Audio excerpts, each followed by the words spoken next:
I did. Hi. Hello. Hey Dana, Hello. Hi. glad you're here. Yeah, me too. Me three. Josh, right? It's Yeah. Josh. Yeah, for Josh. Hello, Clark. Hello, Hi, Clark. how's it going? Hello, hello. So many friends. I know we're cool This is kids. lots. We'll give everyone a Reagan English. Reagan English is a hell of a name. That could be the star of a novel. Reagan English. That's I a was gonna say, great did you name. just I did you like just it. abscond with that name for a book?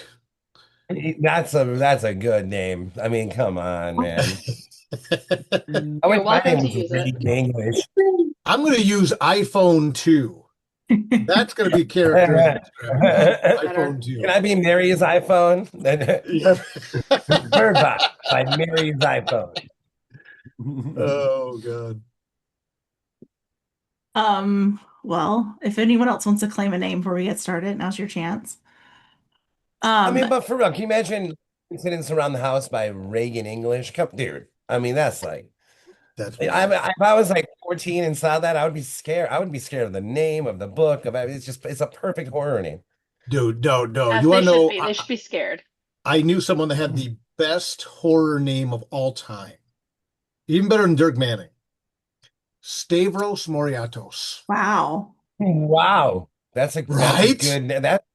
That sounds like a demon or a demon conjurer or Well, yeah, that it's like either hunter, you're either a vampire hunter vampire.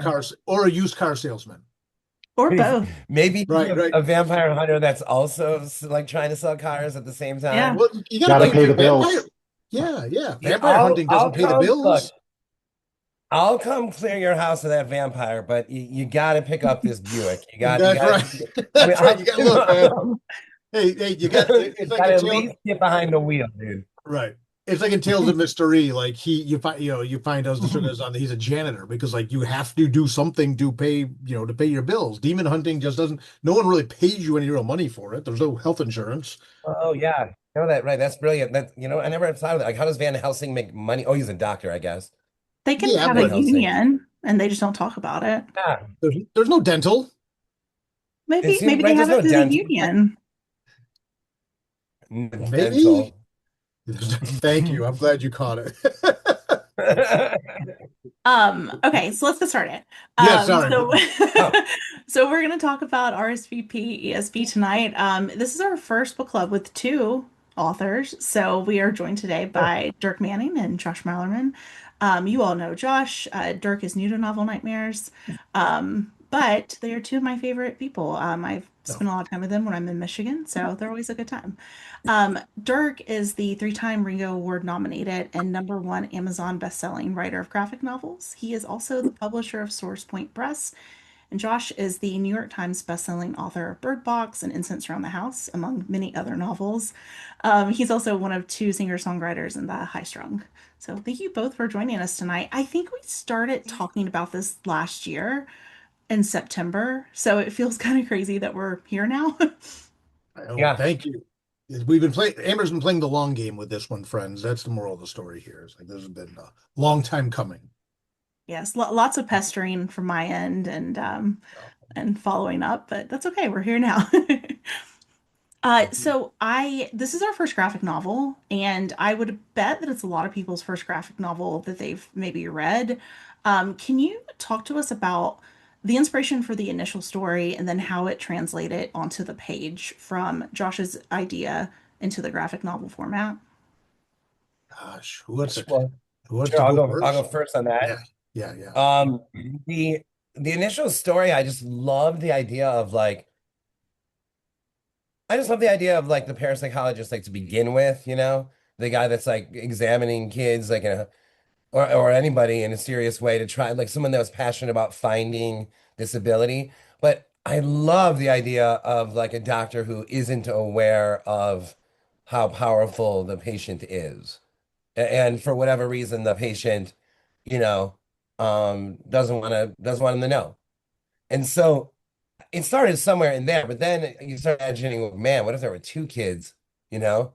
and one of them's happy to be here and one's not, and now they're having a whole fight over his reality and that kind of thing. So just the concept of it was like so fun. Oh, here's an interesting thing that with the original like story, as you know, Amber, like I try to like write each book like the actual process differently. And this one, I had heard of a few writers who only write 500 words a day, and I'm usually like more like 2,500, 3,000 kind of guy. And I was like, okay, I'm gonna write a book with five or long, whatever, 500 words a day. And it was brutal for me because I would be like, what do you mean I'm done? I'm done for the day? Like, what do you mean? Like, and then I'm like, no, you're not, that's it. And so this one was written that way. And then eventually, Dirk probably tells this story a little bit better when Dirk and I meet and start discussing this. But at that point, I asked my manager, Ryan Lewis, which of the books that I've written, stories I've written, should you think I should show Dirk or present to Dirk for a graphic novel? And Dirk can take it from there. Yeah, one of the biggest things that when Josh and I started talking about, look, taking one of your stories, maybe something that hasn't been published yet because you have like 5,000 of them, turn into a graphic novel. Um, I'm gonna put words in your mouth, Josh, but I think you and Ryan kind of said like this could be the one. So when I read the Yeah. story, yeah, when I read the story, I was like immediately like, yeah, absolutely. Because what I told Josh and what I think really became evident as this version of the story evolved into what it is now, is I said, Josh, this is so visual. This is a visual story. And Josh writes, a lot about different sensory things, whether it be an Unburied Carol or Bird Box, things like that. There's a lot of sensory stuff, even pictures of you, which, some of us may have had a chance to start to read. But there's always these different sensory issues in his work. And when I was reading the story that eventually became R.S.V.P. E.S.P, one of the things that became really evident to me was I think I even said to you, Josh, specifically, I said, this has got to be a graphic novel to work, right? Because of the visual aspects, the kid unraveling himself and all these different elements to it. And when you're talking about literally rewriting someone's reality around them, to me, it was like, this is a graphic novel, right? This is a visual story. And that's really what I think clicked and really pushed us into the production on this one. And this became, I think, the Well, version Ryan, of the story. Ryan is a brilliant matchmaker. That's like his like, Yep. superpower manager, Mhm. and he saw that same thing that you're saying right now. He was like that one, man. That one's like a movie or needs like you're saying the visual, but here we have the visual without the budgetary constraints of a film, right? Right. Like you can be as far out as you want visually and never have to go to CG and never have to make that decision. You let the artist just go. And yeah, so you and Ryan saw that in it for sure before I did. Yeah, it was interesting because you didn't tell me that. You just said, "Well, my manager thinks this one." Again, you and I and Ryan talked, and Ryan was brilliant. But then it was funny because to take it one step farther, when I'm reading the story, I realized, oh crap, there is only one artist who will be able to do this book justice, and that's Joshua Ross. And I've worked with over 2 dozen different artists in my career, right? But it was like immediately as I'm reading the story, I'm just picturing like Joshua Ross drawing it. And I'm like thinking about like, oh gosh, what if he can't do it? Because he was on another book with me at the time. I'm like, what if he can't do it? And I'm like, if he can't do it, I don't know if it would work. No one could do this book the way that Joshua did, with just some of the different um the postman, for example, or the unraveling, all these different aspects of it. I mean, if Joshua wouldn't have agreed to illustrate this book, I don't know if we would have been able to do this one because he was the man through and through. I want to talk about the visuals in just a bit, but I'm curious how the process of working together was because Josh, I feel like, you're very solitary when you're writing. I mean, you have editors, if you're attributing, like if you're writing for an anthology, there's that, but you're not really, working side by side with anyone. So was the process different for you? And then Dirk, how was it working with Josh? Well, I mean, so Dirk wrote the whole thing on his own, like the actual novel, the graphic novel. But he would send me like as he went along. And at first, I think I was expecting like it's hard for me to explain. I was expecting more of just of a movie script or something. I don't know what I was expecting because I've never seen a graphic novel in this in the writing stage. And then you start to realize, oh shit, he's writing by panel.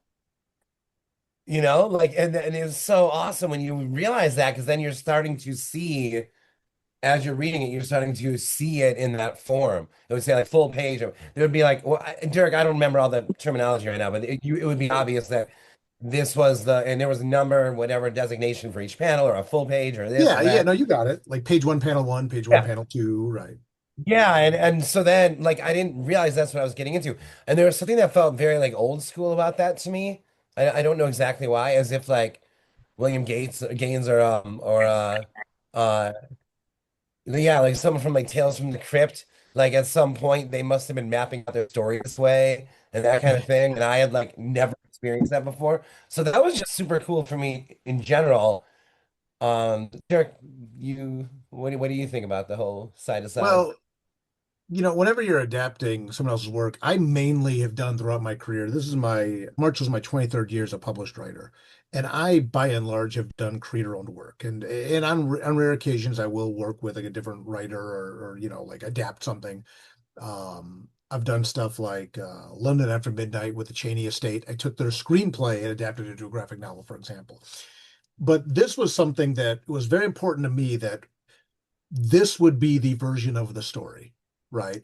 That this would be the version. I didn't want the graphic novel to come out and then people to say, okay, well, now where's like the prose version, right? This needed to exist as a story.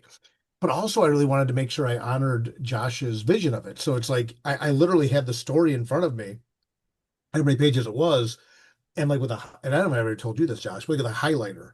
And I would like just like like highlight different parts and stuff. Like, okay. And like literally I started like paneling it out based on the story. Like this could be a panel, this could be a panel, this could be a panel. Oh, that's cool. Yeah, yeah. And then you kind of figure, okay, if there's gonna be about 120 pages, I mean, I can geek out on this stuff, but just to give you all some insight on the process, on average, you can get around 5 panels a page, right? And then you always want to honor the page turn. When you get to the bottom of a page, it needs to be a natural break to the next page, right? So it's like a song or it's like poetry or things like that, right? Now you're going to look through a count, right? There's times I've done more. I am. I'm looking at the average now. I'm like, is Yeah, it about yeah, an yeah, average of yeah. five? Well, then, like you got like splash pages, right? So I remember, Yep. Josh, when you and I were working on it, one of the biggest conversations we had up front when we went from this, well, I'm jumping ahead, but I'll jump backwards, from the scripting to the illustrations was the splash page of the house. And I Yeah. wanted to do the house as like a full page shot because I want to establish the house as like a character because the whole story takes place in the house, right? But that was it for me. It's like I literally read the whole manuscript and was just like highlighting different parts, like, okay, like this, because you got to pick and choose a little bit. And then from there, you break it down to about 5 panels per page, give or take. Right. But then, like a shot like that, when you see the house for the first time, I didn't want there to be one of 5 panels on a page to be the house. I wanted the house. Right. And that's something. We even discussed whether or not there should be any dialogue or anything here. Remember, Yep. we were like, Yep. That's what I title. was going to get to. Yeah. Yeah, So, yeah. like, And then finally we're like, no, no, no, just the house. yeah, like, like, Yeah. like, does it say R.S.V.P. E.S.P. like a movie? Like if you saw Yeah, the yeah. movie House of the Yeah, yeah. Devil, for example, like, Yeah, yeah, totally. yeah. So, Hunted. yes, yes. Oh, this is where the shit happens. So that's what it was for me. And then also recognizing that when you write a graphic novel, unlike a movie, everyone makes this comparison up front about, oh, it's like a movie with no budget. Right. Yeah, but in a graphic novel, in a comic book, the images don't move, right? And I'm not trying to be funny, but you're telling a story in static images. So you have to create the illusion of movement. You have to create the illusion of the passage of time. And the other thing with a graphic novel is that unlike a movie dictates what you see when. In a graphic novel, you can just pick up the book, right? And you can just go like this. I'm going to go to the end first. So you want to tell the story in a way that if I did my job, I'm holding people panel for panel, page for page, and you're reading it and you're studying it and you're sitting on them and things like that. And then finally, just making those little adjustments here and there as we went through it as well. while honoring Josh's vision, right? I wanted this to really read like a Josh Malerman story told through this medium that I love so much. No, I that makes sense. I am curious though, like how do you decide what's going to be shown in the panel and what's going to be words on the page?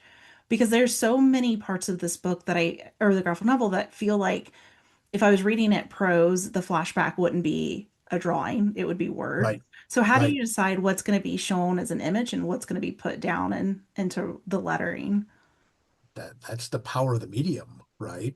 What Josh may have written in 5 paragraphs might be one image. Or conversely, what he wrote in one line might be 3 panels, right? So it's really a case by case basis. It's all about the power of the medium.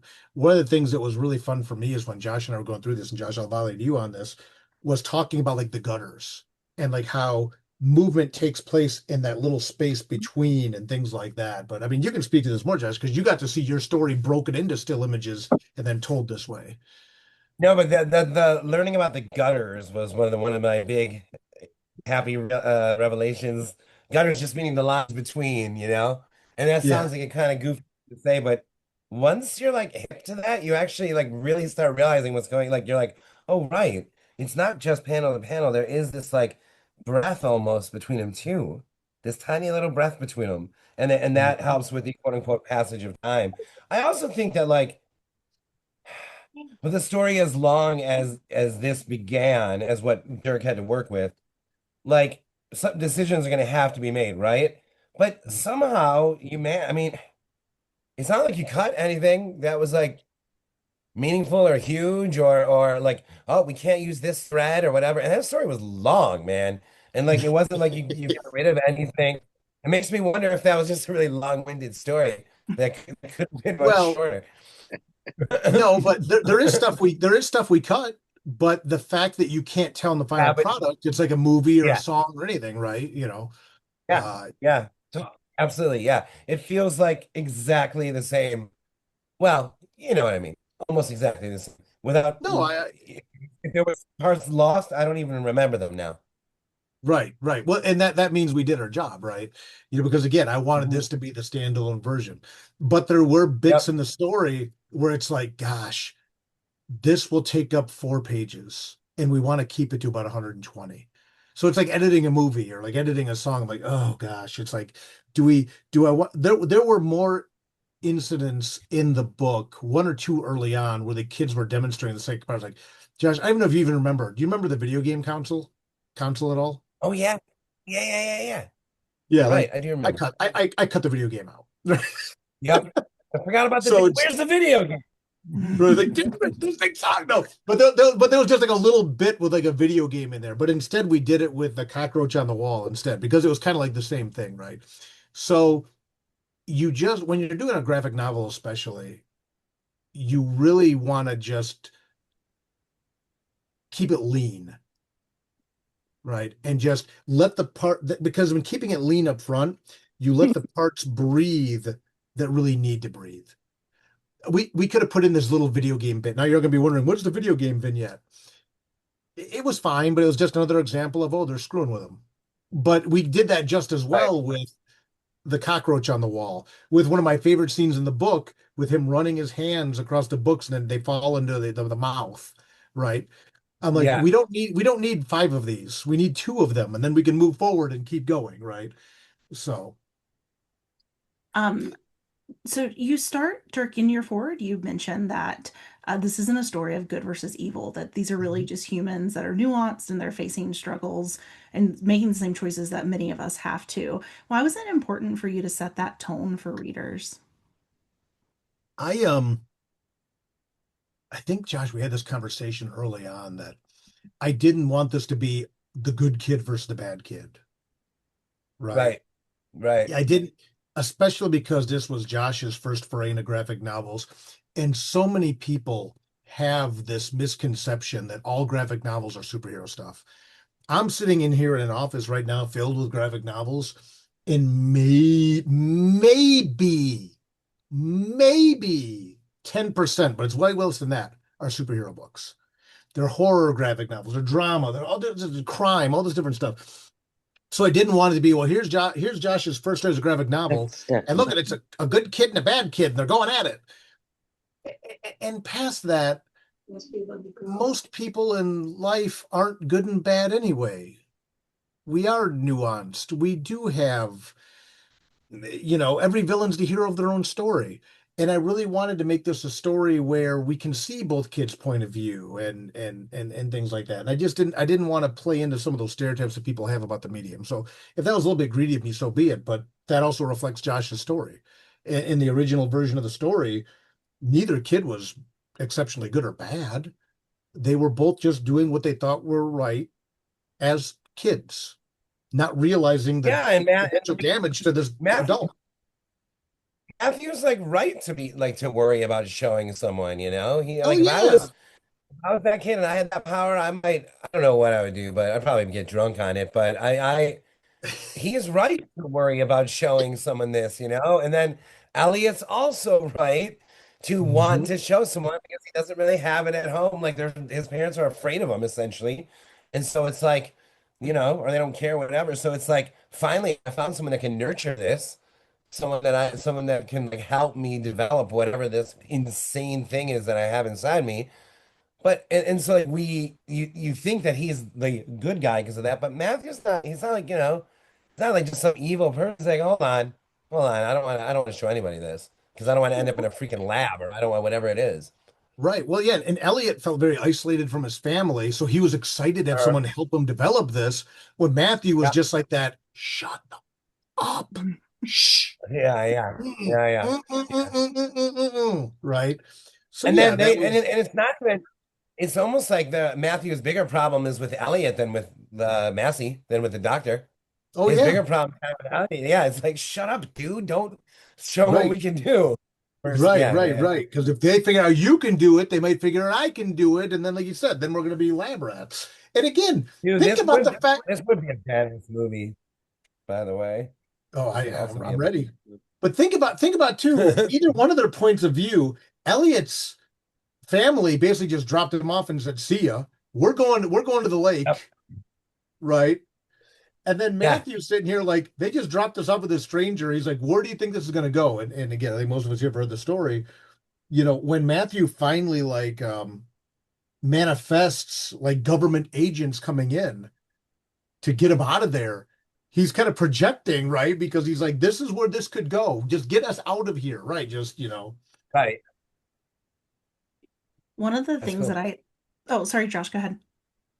No, that was cool. You kind of touched on this, Dirk, and I wanted to talk to you about it because I think that's one of the things that makes this an interesting story is because of their ability. It kind of makes both of the boys unreliable narrators. Mhm. And so I left the story really, even as a reader, unsure of what I actually just read. Like, can I trust this ending? Can I trust what happened? Can you talk a little bit Oh about yeah. that? Right. Interesting. The the very ending of the book is the one area where I think I applied a little bit of creative license and twist. The ending to the book is slightly different. It's so much better this way, dude. It's incomparable. This ending is so much better than the ending I had. Let's not even just No, debate man, look, I that. appreciate that, but I want to, I Love appreciate it. First Thank time I you. read this ending, I started crying. I love this ending. Oh, thank you, bro. Yeah, it was because there's two layers to this, right? There's the whole scientific layer. These kids and they have psychic powers, which becomes very evident very quickly that they do. But the whole subplot to it, which I guess if we're going to be transparent, I think in the original version of the story didn't push up as much as I think it ultimately did, was the supernatural aspect that Massey's wife was following.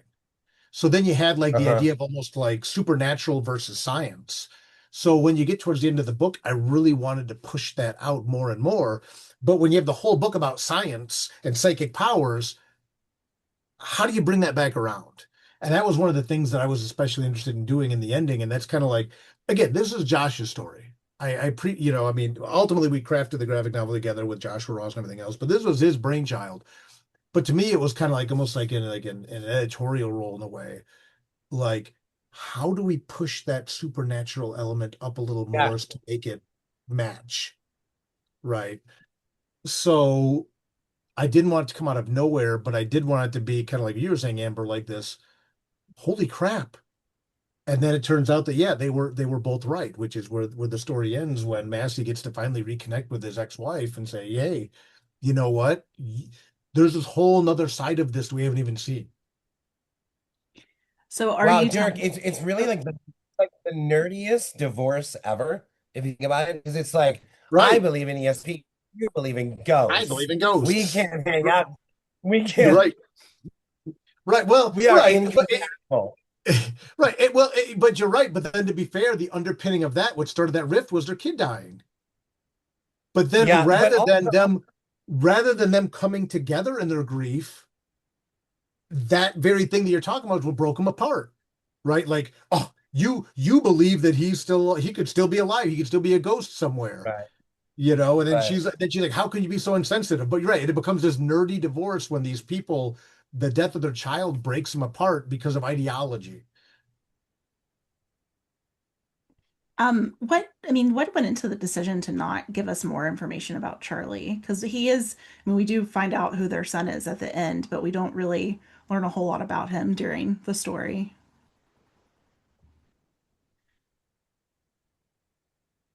I don't know that answer. Okay, fair. No, you know, again, it was a situation where I didn't want it to be. We were walking a fine line with this story in the fact that here you got two adolescent kids basically living with this other guy that's not their parent. Yeah. And I didn't want, one of the things that was important to me was I didn't want to make it seem like Massey was making these his surrogate children.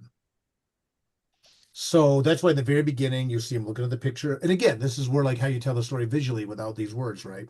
If this was written as a prose story, it might be like, oh, Massey was sitting alone in the tea room and he was just thinking about his dead son, and da, da, da, Josh would make it a million times better than that.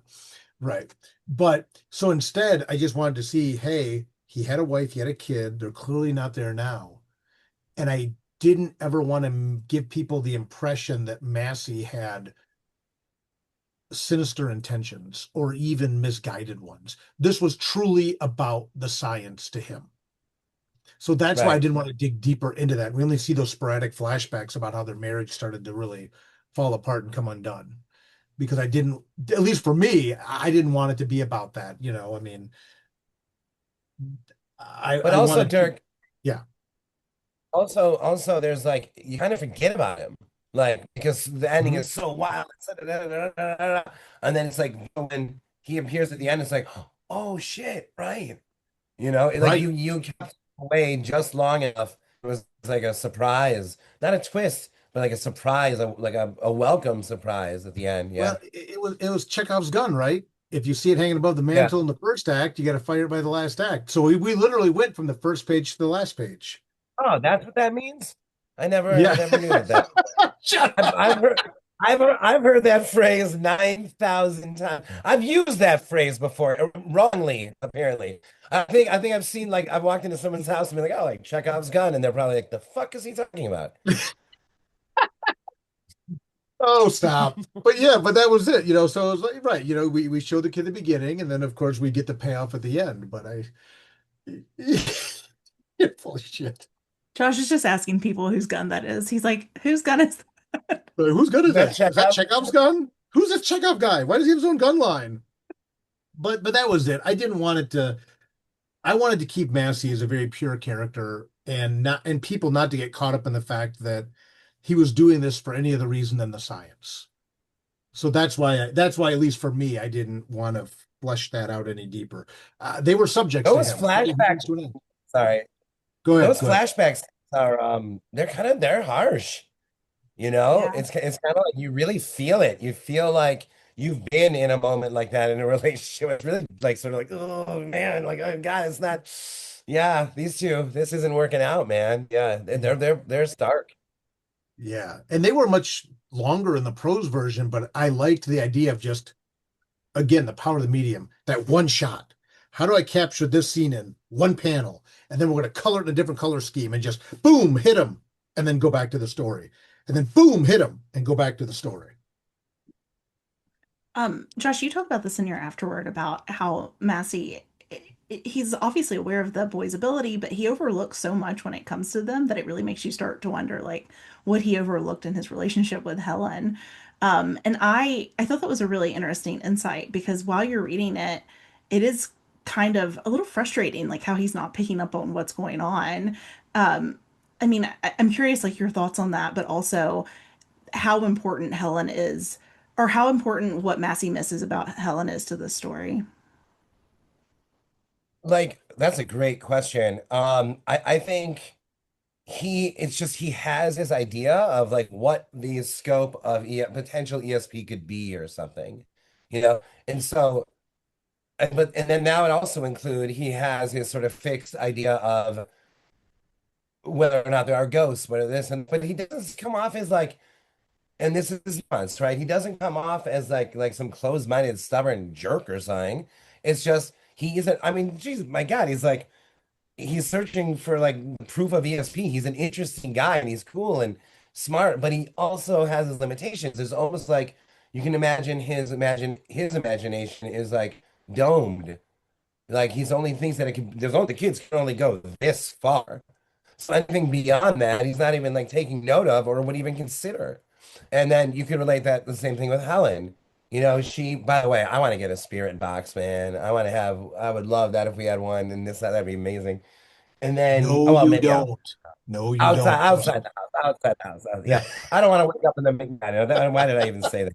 Right. I mean, anyway, um, yeah. So I do. I think that's what it is. I think if you can imagine, he's not closed-minded, and I'm sure all of us are a little like this on certain subjects too, where it's not closed-minded. It's just you kind of just assume this is as far as this thing could go, and then even present it. But if they had like flat out said like, "Look what I can do," then he would have been like, "Oh my God," right?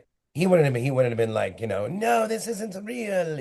He would have been like, "Oh my God." So yeah, I think they were hiding it from him, number one. But number two is he does end the story with a limited idea of how far this could go. But the fact that he thinks that it could exist at all makes him more open-minded and interesting than a lot of other people we know. Yeah. And make no mistake too. Remember, she wrote books on this, right? Right, She was right. very, very established with this. And I would argue conversely, then you have Massey over here who's like in his house by himself, right? With all this crap downstairs. Right. So I mean, they were two very powerfully intelligent people, but then the death Yeah. of their son just again it created that rupture, and it gives like when you're in love with someone, but then you get mad at them. The things you loved about them are the things that annoy you about them, right? And so that was part of it too. Is like here's these two people with these very high intellects and very high passion and very high drive, but now all of a sudden those things I think that they liked about each other just started to drive them apart. I feel like he should have known from their outfits that something was up, man. Like he should have been like, from their outfits alone, he should have been like, the fuck are these guys, man? Like That's not how Little you bow might dress be as a ties breaking. the child. best. Isn't is Look that at how these you dress idiots. as a child, Josh? just just mini Josh Yeah, the running one around. yeah. Yeah. Wow, look Joshua at Ross those. got baby Wow. pictures of us, right? And the Yeah. bowl haircut, right? It is kind of sad though because he keeps all of her instruments like in his lab, even though she's not Oh, for there sure. Yeah. anymore. It's really heartbreaking. Hmm. Do you think that we will get a sequel to this? Mm. Well, well. I, I don't know that I'm gonna say yeah. Okay. You are saying Without yeah? without Okay. without discussing that with Dirk at all yet. I'm gonna say yeah. Then I'll say no just to keep you all in suspense. I mean, to me, it was important to close the circuit. I mean, I would rather Mm. I would rather take a different story and go a different direction. I mean, they they're at the how's the book end? You were right. We were both right. I don't. I. That's true. But But Like, there's a lot of ways to go with this, right? What do you do now that you yeah, know? Right now, you got a ghost in the house. Two psychic kids are hanging out. Their parents are gonna come back. Right? It's gonna be like a supernatural Full House. Right? This is why people hate sequels because this is what happens. You get this great idea that's like no. this sounds amazing. Why not? I want to ask about the quick Kickstarter really quick before we open it up to questions from everyone else because Josh, I don't know if you've done a Kickstarter before. I think this might have been your first one. So can you kind of both talk about the process? well, Dirk, you go ahead. Yeah, I really like doing Kickstarters because it gives people a chance to get involved and get something extra that they can't get in the bookstores. Again, my 23rd year as a published writer, I've been doing Kickstarters for about 10 years. And I think sometimes people outside the sphere think that, oh, well, they're doing a Kickstarter because, they need the money to do this. The book was done before we launched the Kickstarter, right? Uh, what I wanted to do with the Kickstarters and what I do every time I run a Kickstarter is we're going to give you something extra for pre-ordering the book. And in this case, it was you know, the leather-bound hardcover with the lenticular cover and the gilded pages.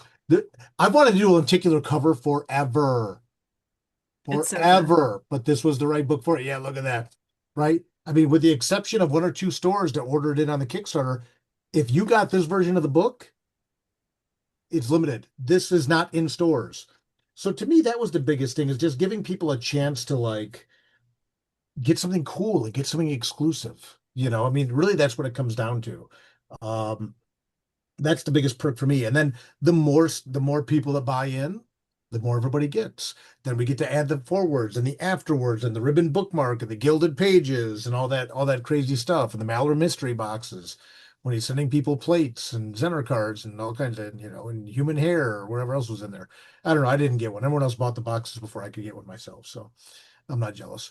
But so that's what it's about to me is like every time I launch a graphic novel, I do a Kickstarter just to give people a version of the book that they can't get anywhere else. Because as book people, look, I'm willing to bet everyone in this chat has bought the same version of a book more than once when a deluxe version came out. Am I right? Uh-huh. I can see people. Yep. So I do the opposite. I say, look, if you jump in early, you get the deluxe version. After that, everyone gets the basic one. I'm rewarding the people that jump in early to get the cool thing, and then I'm not gonna say let all the plebeians, right? But let the mass market, you let them get the standard graphic novel, which is still really, really cool. But man, if you jump in early, if you're on the tip, we're rewarding the early people with the super cool stuff and the signed book plate with the embossed cockroach. That was like my favorite thing. So creepy. So that's my mentality on the Kickstarter. But Josh, I mean, I know we talked about it a lot at length before we did it too, because I wanted you to be aware of the madness we were getting into. Yeah, oh, yeah. No, I mean it was awesome for me to see. It was fun. And I was a little nervous because Dirk had done this many times before and they were all like super successful. And I just had this little tiny thought, like, what if this is the one that's not, Like that's not really typically how I see things, but I was a little nervous. And no, it was like thrilling as hell. It was like the process and it was exciting. But I Dirk would. Oh, Dirk go ahead. really drove that. Dirk really drove that entire like thing, to be honest. Like that he really drove that. He knew what he was doing. Yeah. Team I effort. I would like to open it up to questions from everyone else, if that's okay. Absolutely. Cool. If His you if you have a question, you can unmute yourself and ask.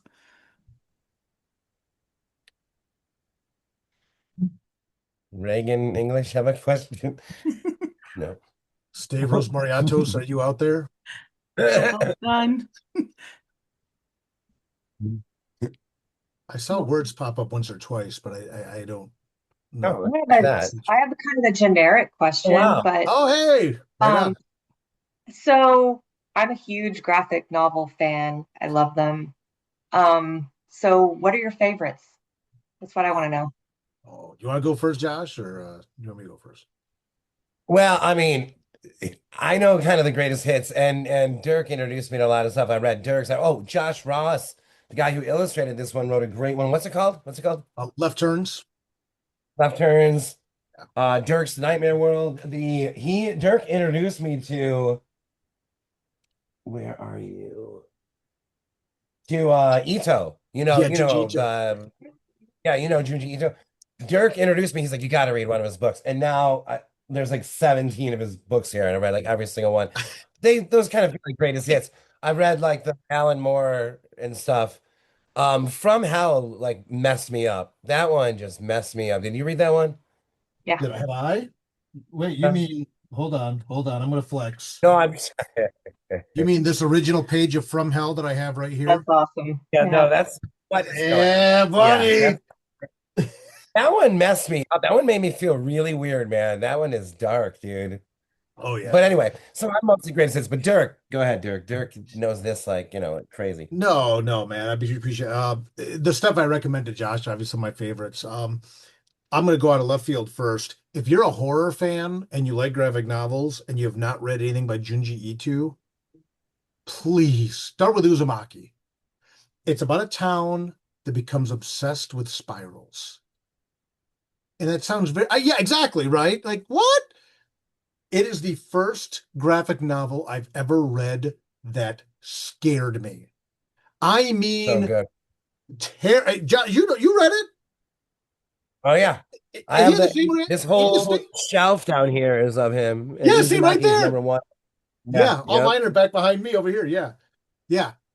So Junji Ito is incredible. It's manga, which again, a lot of people are averse to manga, but Junji Ito is a master. Knowing I'm probably Yeah. talking more horror people, Lock and Key by Joe Hill is Yeah, incredible. it's great. Incredible series. So good.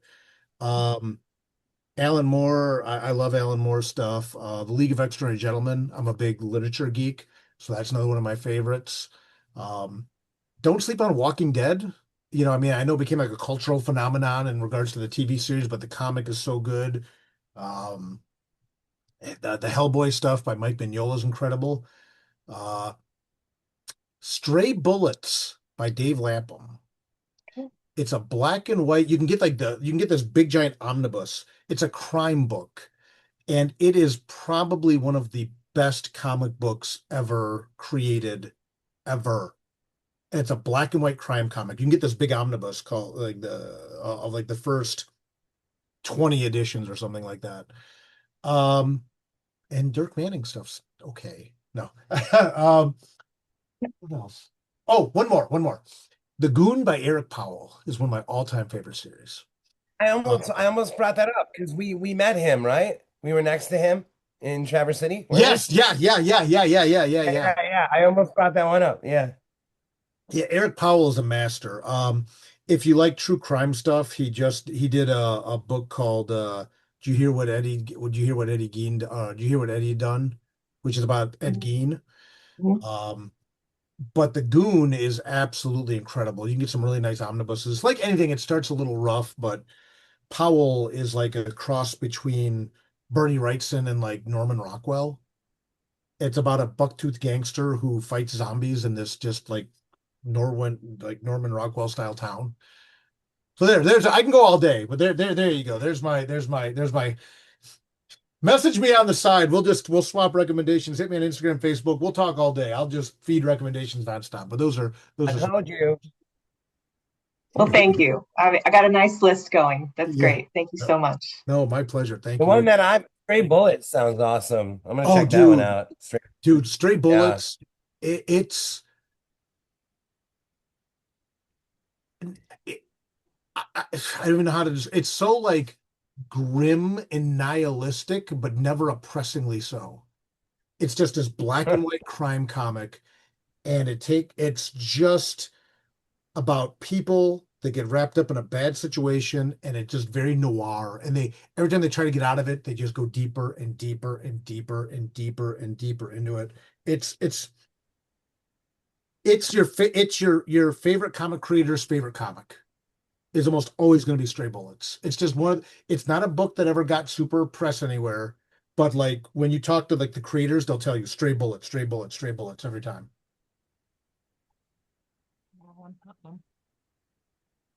I have a fun question. Um, if you had to put together a superhero task force, though, with Matthew and Elliot leading it, who else from Josh's books would you have in your task force? Okay, I know who I would pick right off the jump. You can have two picks, two extra people. Mallory. Yeah, I mean, that's a gimme.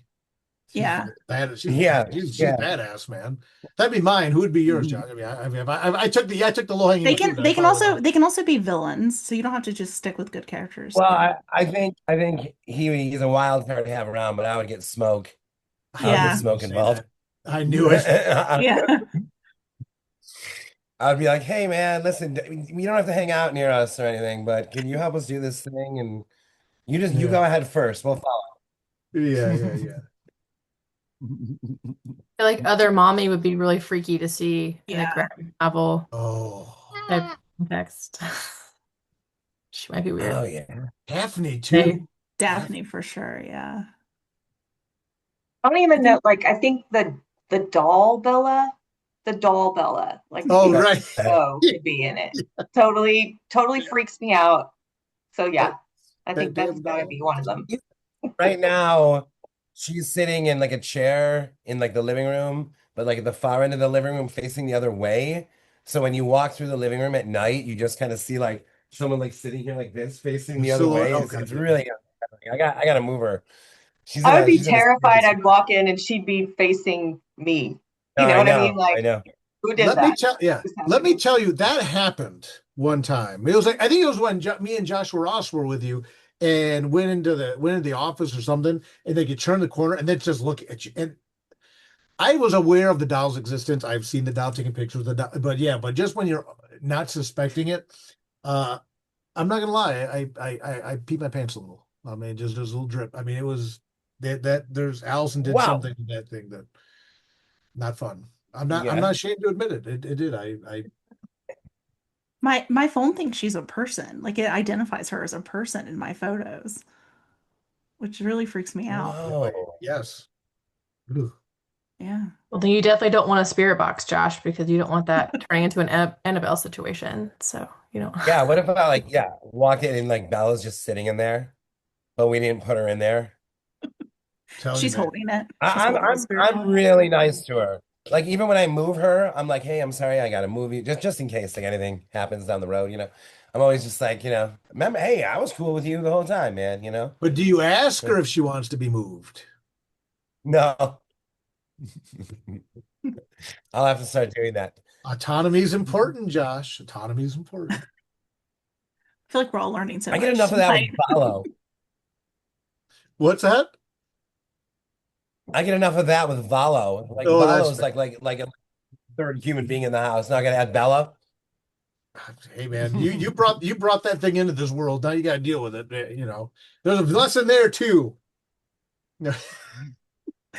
Um, do you think if you were in the story, you would be more like Elliot or more like Matthew? Huh. I know Huh. my I know my honest answer, but what you go first, man? I think my instinct would be a little bit more Matthew. Like my initial instinct would be like, yeah, I don't know if I want anyone to like, I don't know if I want this guy to know about this. Like, because think about it, like Matthew and Elliot like have done stuff that isn't in the book. Like they've done stuff we can't even fathom, Right. in school and at home and da da da with friends, first Heart in the friends water, when they were right? babies all through their lives. So like there'd be some, and then their lives lead up to meeting this guy. It would be my first instinct might be like, yeah, I'm not gonna pretend that I can't do anything, but I think very quickly I would open up to him, like a maybe a few sessions in or something like that. I would open up to him, I think. I can see you being very Elliot to my Matthew if you and I were in this situation. Like, no, man, let's just tell him what's going on. And I'd be like, dude, no, you can't put the toothpaste back in the tube. Oh Right. And yeah, that that might be like, right. I could see you being like, no, come on, look, let's I'm like, dude, shut like I can I see feel like myself we've counter had talks like programming that. you. What's that? We've had talks like that about things in life. Right. Right. I would be shutting it down, but you can't put the toothpaste back in the tube. No way, like no, no, no. I'm like, who's this guy over here trying to blow my cover? Like, no, no, no, no, just keep it. No. I feel like Josh would accidentally tell him to, like he wouldn't mean to, it would just like slip Well, then out. I would have to then undo it. Yeah. Right. Then I have to bring in the fake No, mailman but with it the would be fake like letter. it would be impossible not to like be funny with it. I mean, if you could do anything, you could be like make like the craziest face thinking you're funny, and the doctor like shits his pants because of it, you know? It would be impossible not to like you can do anything. You can moonwalk. This is why we'd end up in a lab. See, this is why they'd be like dissecting us like monkey brains or something. I like that you have these powers and you're like, you can moonwalk, you can make someone shit their pants. Like those are the things Right, that I come know. to I'm mind. like clown it. No, man, this is what leads to the You could problems, Josh. No, just be you could squeeze cool. your own nose and a bicycle horn. I mean, come on, the possibilities are endless. Can you see why I would be undoing all this stuff the whole time? Josh be like, uh-huh. The doctor be like, what? And be like, oh no, that was just this horn right here. Sorry. Hey, Oh my gosh. Before we wrap up, what do you both have going on for the rest of the year? Josh, I know you have a book coming out. Dirk, what are you up to? Talk about your projects, please. You want to go first, Josh? You got the Pictures of You, the novel comes out in September. Um, Wow Town, our theatrical troupe, is doing a performance in May in Connecticut at the Westport Library. so good. Also, Other Mommy, the movie is coming out in October 9th. And I saw the movie, and you're the first group of people I've told that to, and it's phenomenal. I absolutely freaking love it. I love it.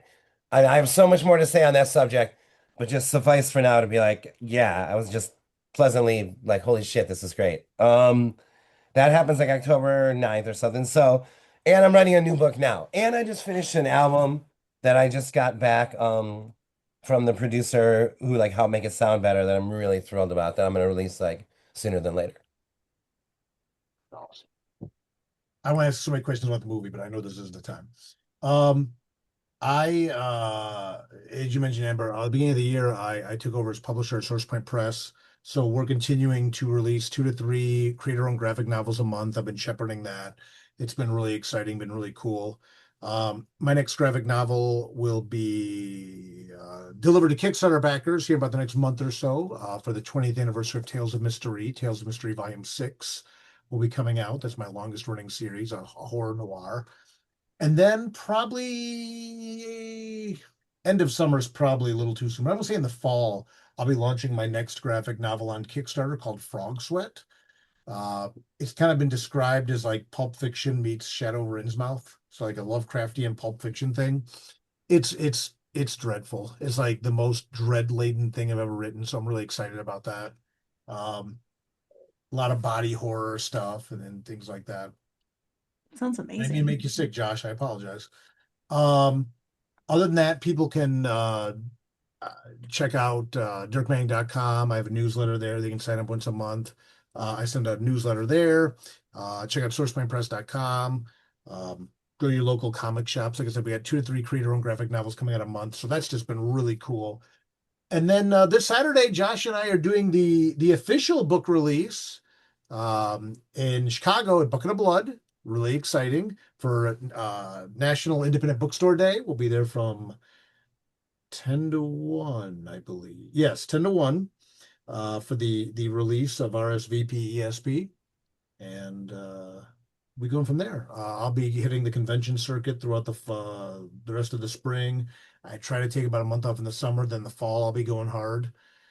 Uh, yeah, but people can stay in touch on social media at Dirk Manning. Just look for the picture of the guy with the top hat and the scarf. That's me, and stay in touch. And you'll see all kinds of wild and wacky goings on in my little graphic novel world. And I don't know, maybe Josh, you and I will talk more soon about doing another graphic novel here before we know it. Sounds good to me. Can for people coming this weekend, can they bring other things from both of you for you to sign?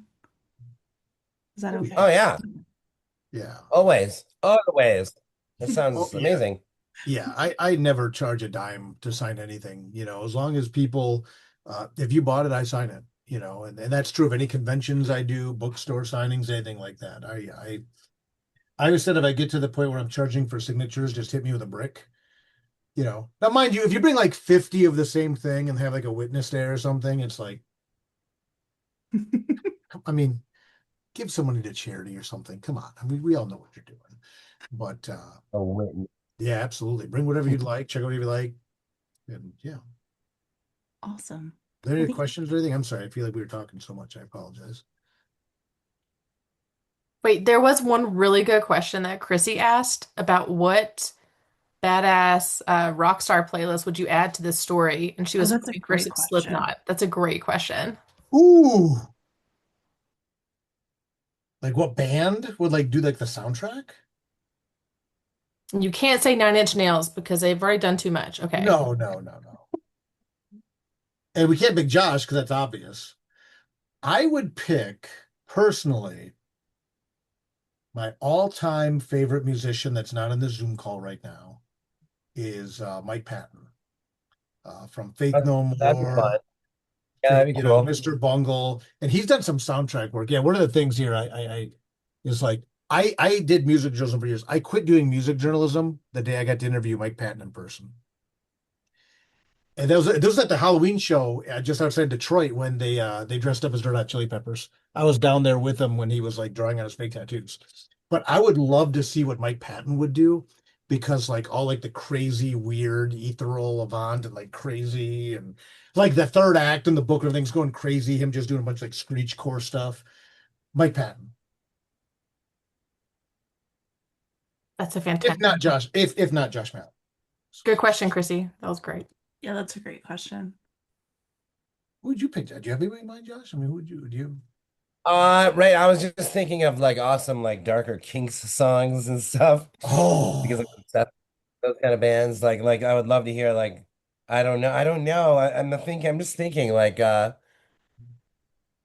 no, I'm trying to think of like dark psychedelia, like early, like not Sabbath, but that era oh. is what's going through my Tool. mind. Tool would be cool too. Like that kind of Oh, like, cool. Yeah. Well, yeah, but yeah, that's like next. That's like okay, we're this is like going. This is next level shit now. This is like operatic. Why yeah. not? Fuck it. Cool. Mastodon Yeah, was He that just was a sounds fan good. of it, right? We could do Yeah. it. Hey man, when the movie gets made, we Oh have yeah. to we have to call our shot. I just watched I started I watching like that. Alien Yeah. Earth. No, tools. They That's had a a good Tool one. That's a song in good there. one. Mastodon. Mastodon does all kinds of crazy stuff at their shows. Oh yes.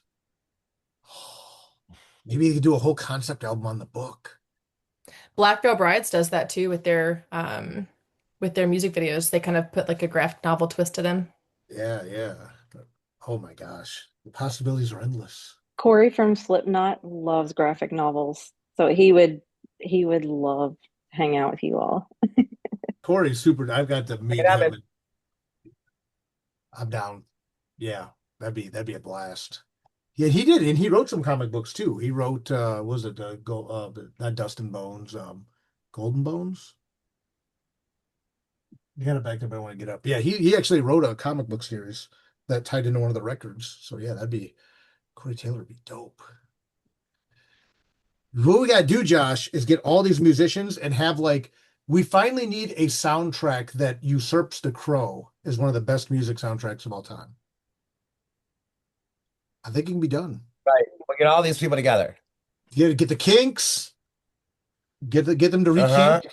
rekink, get Tool, Get rekink. They got a rekink. rekink, get them to rekink. Or we could go like the Judgment Night way and like get like the Kinks to do something with like King Diamond and just do like these crazy mashups. It might be fun, like that Raymond Scott guy who wrote like almost like children instrumentation, but it's orchestral. Oh, Like, and if you think of these like kids with these ESP powers and shit, to have that almost like it's not cartoonish. Well, some of yeah. it is. No. To have that like playful without being you know how a lot of time in a horror story you'll have that dichotomy, like the Tiny Tim song pitted against the horror scene, or Right, the right. voice. But this is different than that. This like almost bridges that gap. It's not ironic. It like actually is kind of creepy in and of itself while being like orchestral and childlike or something. Raymond Scott would be like amazing for this. One of my favorite bands, and was it the Social Network? Finally used them in their trailer for they did Creep, but Scala, and I think it's I can never pronounce it right. The Kolaski brothers. It's like this all female like Belgian choir, but they do like these really slow operatic versions of like pop songs. So like I think it was in the Social Network they did Creep, Oh, right? oh, I see. Yeah, yeah, yeah, yeah, And yeah. like something like that too would be like cool, like you said, to get like a choir and like kids and stuff. And Yeah, no, yeah, that sounds good. That sounds good. oh, we're just fantasy booking out this whole thing. But it'll be a blast. Who's that? Someone's put a picture up. Who's that? Oh, nice. Cradle of Filth. That's a great Yes. photo.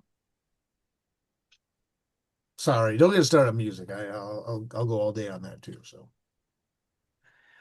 Thank you both so much for joining us, and thank you all for joining us tonight. yeah, thank you. Stay in touch. We can all talk shop and things like that on the socials. And thank you for coming and hanging out with us on a Wednesday evening like this, getting to talk about comics. This is what a privilege this is. So thank you, truly. I hope Yeah, we all thank you, Amber, and thank you, everybody. That was awesome. That was yeah, really, really awesome. Thank you yes. all. Thank I will see you. you in May for our next meeting. Bye, everyone. Thanks, everybody.